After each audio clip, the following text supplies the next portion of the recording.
sports babes, it's March Madness, baby. The road to the Georgia Dome starts here.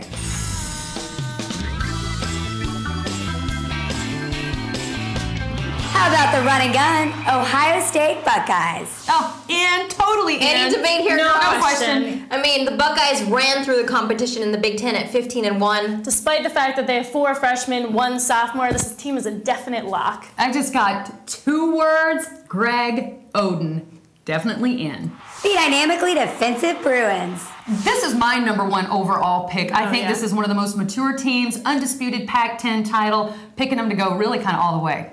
Have a chip on their shoulder from last year. Great coach in Ben Howland, preaches defense, makes the right adjustments. They always have a chance to win in every single game. I mean, how can you say no to this team? They have Aaron Aflalo. He's the Pac-10 Player of the Year. He's an All-American. I mean, this team is a definite go-ahead. Solid lock, UCLA. Definitely.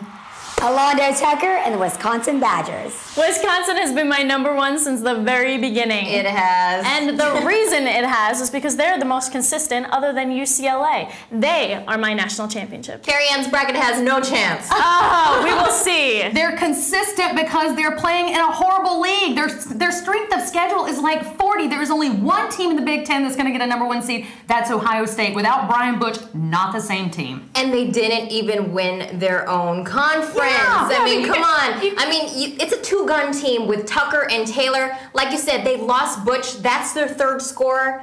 Big loss for them. #2 seed. The defending champion, Florida Gators. 3 words, guys. Experience, experience, experience. These are the same 5 starters as last year. Most balanced attack in all of college basketball. They do have the same 5 starters, but here lies my concern. In the past couple of weeks, they got really lax, and it tells me that they're getting cocky, which tells me that they're going to land #2. I feel like we're ganging up on you, Carrie Ann, but I got to go with Everyone always Mary gangs Seth. up on me. But I got to go with her on this one. You know what? It is the experience that's going to get them there. And you know what? They have kind of fallen apart, but Billy Donovan is going to get them back together, and they have finally found the 3-point shot. That's what got them this far, and that's what will take them, I think, to the final game again.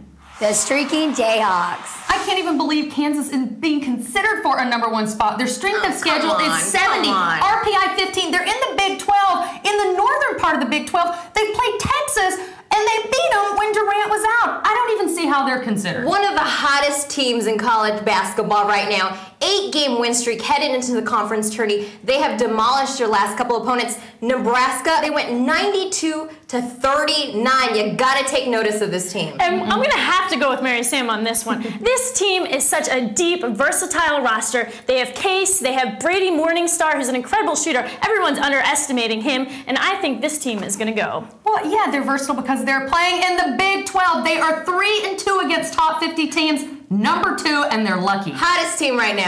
The terrifically talented Tar Heels. All right, I'm going to give you my completely unbiased journalist opinion on this one. Carolina does deserve a #1 seed, and here is why. They're coming from the ACC conference, the most prestigious and the toughest conference this year. Potentially 8 teams going to the NCAA tournament.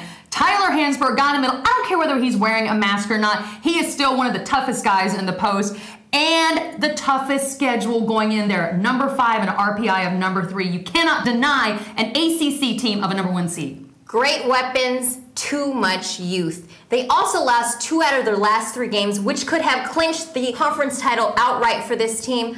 I don't know, Vicky. And then Hansbrough, that's the catalyst. How is he going to play with a broken nose? We don't know. Exactly, and they were great in the beginning of the year, and now it makes me a little concerned. They lost to NC State. They dropped to #8. I don't know about this one, Vicky. They beat Duke twice, and I'm sorry they have Brandon Wright, a player of the year. So Tyler Hansbrough, I'm sorry, he's going to rip the mask off, and he's going to play #1 seed. Duke's not Duke, though. We'll see. Enough of this, ladies. On to clutch time. Cheers to Sacramento for suspending Ron Artest indefinitely. Finally, somebody is stepping up. This is long overdue. Hey, in my clutch time, I'm just hoping that Artie Moreno, owner of the Angels, follows suit because Gary Matthews Jr., for his alleged HGH abuse, does not need to play. Another guy who's associated to this HGH scandal, everybody's favorite humanitarian, John Rocker.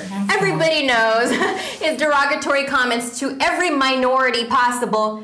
Guess who he's dating today? Allegedly, a black woman. How ironic is that? All right, guys, that wraps up this edition of Sports Babes. Check us out next time at www.sportsbabestv.com.